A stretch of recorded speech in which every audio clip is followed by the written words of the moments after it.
Here's a quick history lesson. The original Nokia logo, crafted by the legendary German typographer Erich Spiekermann in 1978, has become synonymous with durability and quality. However, times have changed and so has Nokia. Today, the company considers itself more than just a mobile phone manufacturer. A new logo was unveiled earlier this year with equal amounts of positive and negative online criticism from the design community. I'm going to be improving this logo, or I'm going to try my best, and let's just see what happens. Okay, I'm using an app called Glyphs.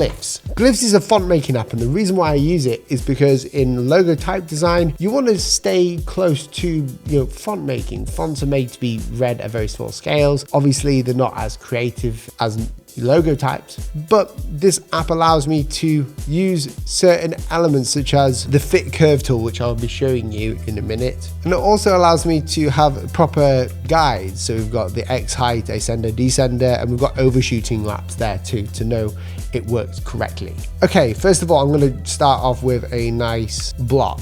I'm going to bring that to 90. This is another reason why I love Glyphs. There's a plugin that I found, I was told, on this type design course, which I'll link down below. Shout out to Victor. This plugin allows me to see the measurement, how large things are, and this is 90 right now, so I can keep everything nice and consistent. So I do like the fact that the N has got bits missing and that it's very modular. They've gone for a very minimalistic take. I do like that, but let's clean this up. Take this, I'm going to duplicate it, and I'm going to take this part here and shove it over here. I'm going to move this outwards. Now, when we move this to the right, we need to make sure it's the same thickness. If you look down here on Glyphs, you can see that it's no longer the same thickness because it's kind of, pushed it all together. So we're going to take this line, and this is why I love Glyphs a lot, and we're going to make sure down below where it's really small, down here, that it looks the same thickness as this one, even though it's not really. Bring that back slightly. That looks good for now. Okay, onto the O. I'm just going to draw out a O, a normal one, making sure that here it hits the proper overshooting lines. Then I'm going to warp it slightly. I'm going to bring it wide. The next thing I'm going to do is I'm going to copy and paste it and just hold Option Shift and bring it down a little bit.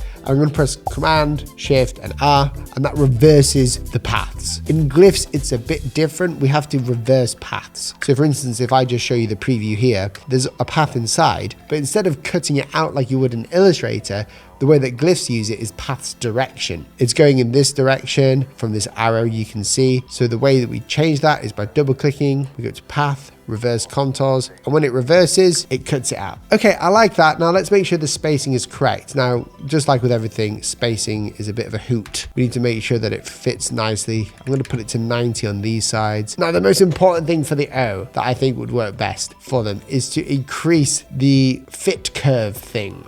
I've forgotten the name of it. I'll write it here. I'm going to press this, and what that does is it brings the curves up. A perfect O is never a perfect O. It's always got a bit of a hand-drawn feel to it, and this is how it does that. So I'm going to choose number 2, and then here I'm going to choose number 2 too, and you can see there it looks a bit better. Let's move that closer together. Okay, so far what we've got is essentially the same Nokia logo, but we've improved the fact that it hasn't got a spike up here. The reason why I don't like those spikes is it makes it very difficult at small scales to see, and it's more of a personal preference. I'm just trying to see what this would look like if we keep it nice and geometric all the way through without these unnecessary spikes. Let's go for the K. I like the way the K is right now, so we're just going to copy this over, bring it over here, and we'll use the slant feature over to the right, and we can just slant this. I'm going to just then drag this up. This is another great feature of Glyphs, actually. Dragging these up, they stay in the sort of line that they're supposed to, or the angle. I'm just going to copy and paste this, flip it around,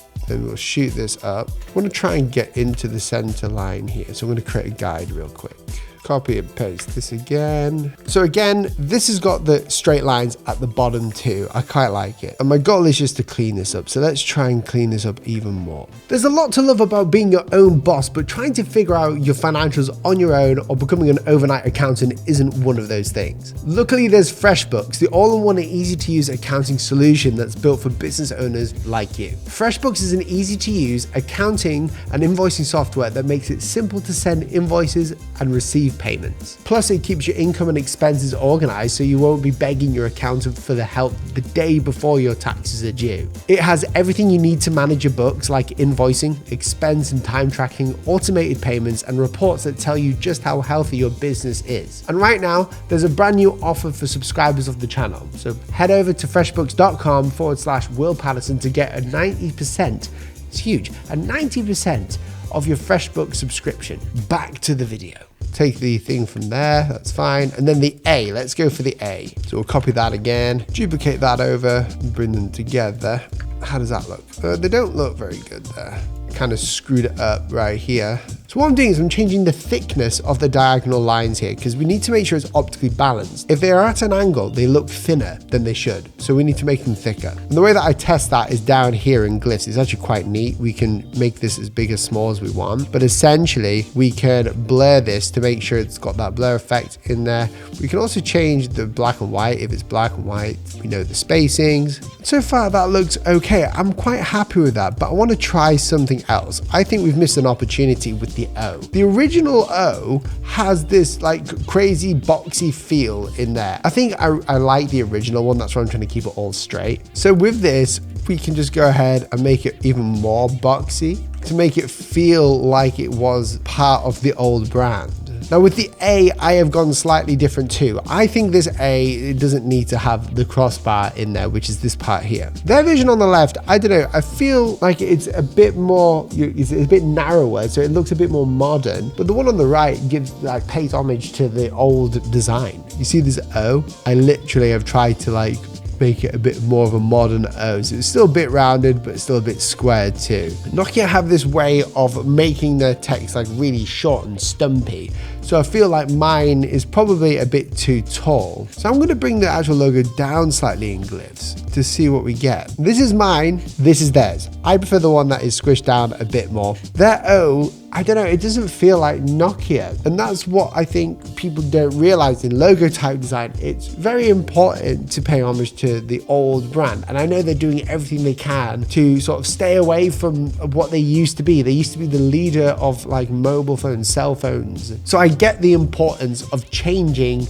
your brand for that. However, I personally think, without being too nerdy, that I do like their new version. But with these simple changes, it would make it a lot nicer, a lot easier to read. Apart from that A is annoying me slightly actually. I'd love to know your thoughts. What do you think of my version of the Nokia logo and theirs? Personally, I like mine, but I'm the most biased man ever. If you enjoyed the video, then please press the red subscribe button, share this with your friends, and like, comment, let me know your thoughts down below, but be kind, it's just a bit of fun. Go check out Victor's type design course, and I'll see you in the next video. See you soon, goodbye.